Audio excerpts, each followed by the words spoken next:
guys, magandang araw and welcome to my channel. For today's video po, mag-unboxing at magre-review tayo ng nabili natin sa Shopee. May in-order po tayo na items na nature hike po. Bale, tatlong item to guys. Isang waterproof na camping floodlight worth 1,595 pesos.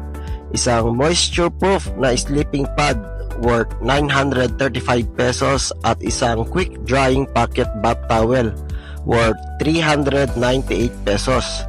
Total price po lahat ay 2,928 pesos plus shipping fee na 125 pesos.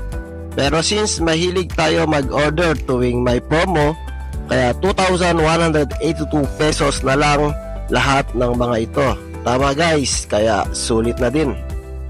Unahin natin tignan itong Nature Hike Portable Charger Waterproof Camping Outdoor Floodlight.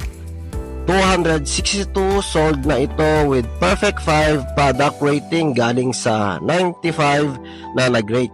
Ito naman yung specs niya, 100 by 93 by 41mm lang yung size niya na may bigat na 300 grams. Rechargeable siya with 5,200 mAh battery capacity. Purpose ko po for buying this is para magamit dito sa bahay. For emergency use po siya, lalo na pag burn out. Mukhang matagal din kasi siyang malobat based sa specs niya. Pangalawa, itong Nature Hike Outdoor Waterproof Lightweight Sleeping Pad. 320 sold na ito with 4.9 product rating galing sa 141 na nag-rate. Ito naman yung specs niya.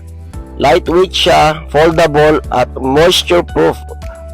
Purpose ko for buying this is para magamit ko pag naka-filled ako. Dito na ako matutulog. Okay siya kasi malambot naman, foldable pa, madali lang siyang dalhin at moisture proof. Pangatlo naman itong Nature Hike Quick Drying Pocket Bath Towel. 10,000 plus sold na ito with 4.9 na product rating galing sa 4,000 plus na nag-rate. Ito naman ang specs niya. Quick drying siya, malaki siya pero kaya siyang ilagay lang sa bulsa.